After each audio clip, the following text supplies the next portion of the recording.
ঘুমের আগে আপনি যদি ৩ টি দোয়া পড়েন, ইনশাআল্লাহ আল্লাহ সুবহানাহু ওয়া তাআলা আপনার সমস্ত ঋণগুলো আপনার ঋণ থেকে মুক্তি দিতে পারেন। সুবহানাল্লাহ, সুবহানাল্লাহ।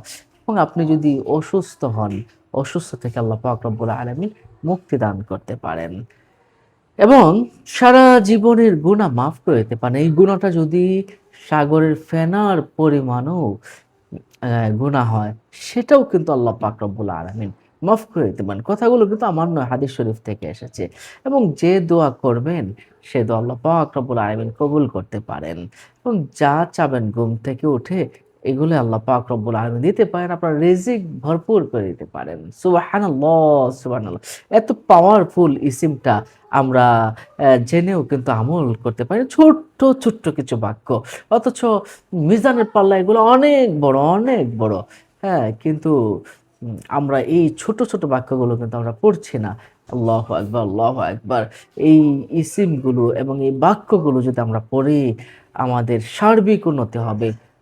আমাদের ইজ্জত সম্মান বেড়ে যাবে এবং আমাদের ঋণগুলো থেকে মুক্তি পেতে পারবো এবং আমাদের দুনিয়াবি যে চাওয়া পাওয়াগুলো সেগুলো আল্লাহ পাক রব্বুল আলামিন পূরণ করবেন। এই আমলগুলো, হ্যাঁ, রাসূলুল্লাহ সাল্লাল্লাহু আলাইহি সাল্লাম যখন ফাতেমা জাহরা রাদিয়াল্লাহু তাআলা আনহাকে বলছিলেন, "ফাতেমা, তুমি এই আমলটা যদি করতে পারো, তোমার সারা জীবনে কখনো তোমার কোনো খাদেম লাগবে না এবং তুমি এই খাদেম খাদেম তোমাকে যে যদি বিছানায় পড়ে যাও, যদি এই দোয়াটা পড়ো, তুমি কখনো বিছানায় পড়বে না। তুমি রোগ থেকে মুক্তি পাবে।" তখন থেকে মা ফাতেমা রাদিয়াল্লাহু তাআলা আনহা এই আমলটা কিন্তু করতেন। এজন্য এটাকে তাসবিহ ফাতিমিও বলা হয়। সম্মানিত দর্শক ও শ্রোতা, তাহলে এরপরে আর কিছু বিষয় আছে। আসুন আমরা একটু, একটু করে জেনে নেই। আপনি যদি ঘুমানোর আগে এশার নামাজের পরে আপনি যখন শুয়ে গেছেন, তখন আপনি যদি ৩৩ বার সুবহানাল্লাহ, সুবহানাল্লাহ, সুবহানাল্লাহ যখন আপনি পড়লেন, সুবহানাল্লাহ যখন আপনি পড়লেন, তখন আপনাকে মনে, মনে করতে হবে, আল্লাহ সমস্ত প্রশংসা, সমস্ত পবিত্রতা তো তোমার। তখন আল্লাহ পাক রব্বুল আলামিন ডেকে, ডেকে বলে, যাও তোমাকে আমি পবিত্র করে দিলাম। আল্লাহু আকবার। আপনি যদি ৩৩ বার আলহামদুলিল্লাহ, আলহামদুলিল্লাহ এভাবে যদি আপনি পড়েন, তাহলে আল্লাহ পাক রব্বুল আলামিন ডেকে বলবে, বান্দা গো, সমস্ত প্রশংসা এমনিতে তো আমারই। কিন্তু তুমি যখন বলছো, যাও তোমার তোমাকেও মানুষ প্রশংসা করবে এমন কিছু গুণ তোমাকে আমি দিয়ে দিলাম, যাও। সুবহানাল্লাহ, সুবহানাল্লাহ।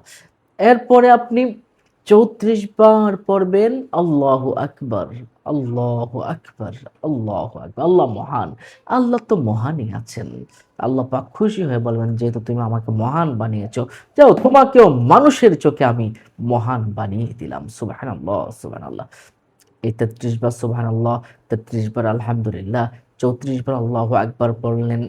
সূরা ইখলাস আপনি ৩ বার পাঠ করবেন। সূরাতুল ইখলাস খুব পাওয়ারফুল একটি সূরা। যে সূরা ইখলাসকে ভালোবাসবে, আমার আল্লাহ বলেছেন আমিও তাকে ভালোবাসি। সুবহানাল্লাহ, সুবহানাল্লাহ। একজন সাহাবী তো ভালোবাসার সার্টিফিকেট পেয়েছিলেন আল্লাহ পাকের কাছ থেকে সূরা ইখলাস বেশি নামাজে বেশি, বেশি করে পড়ার কারণে। তো সূরা ইখলাস ৩ বার পড়বেন। সূরা ফালাক এবং সূরা নাস ৩ বার করে পড়বেন। আয়াতুল কুরসি ৩ বার করে পড়বেন। এরপরে আপনি পড়বেন আস্তাগফিরুল্লাহাল্লাযী লা ইলাহা ইল্লাহু আল হাইয়ুল কাইয়্যুম ওয়া আতুবু ইলাইহি ৩ বার পড়বেন।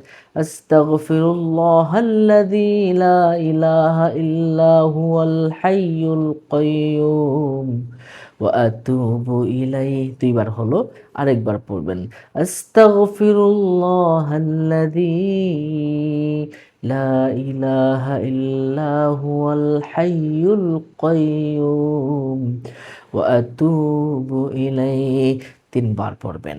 এভাবে পড়ে আপনি ঘুমিয়ে যাবেন। আপনি মনে, মনে একটা আরজি পেশ করুন, আল্লাহ আমার এই জিনিসটা খুব বেশি প্রয়োজন। আল্লাহ পাক কিন্তু আপনার আরজিটাকে কবুল করবেন। আল্লাহ আমি ঋণের ভারে জর্জরিত হয়ে গেছি। দয়া করে মায়া করে আমাকে ঋণ থেকে মুক্তি দাও। এভাবে আল্লাহর কাছে দোয়া করবেন। নিশ্চয়ই আল্লাহ পাক রব্বুল আলামিন আপনার দোয়া কবুল করবেন। অন্য মুমিন মুসলমান ভাইকে জানাতে শেয়ার করে দিন। ভালো থাকুন। আসসালামু আলাইকুম ওয়া রাহমাতুল্লাহি ওয়া বারাকাতুহু।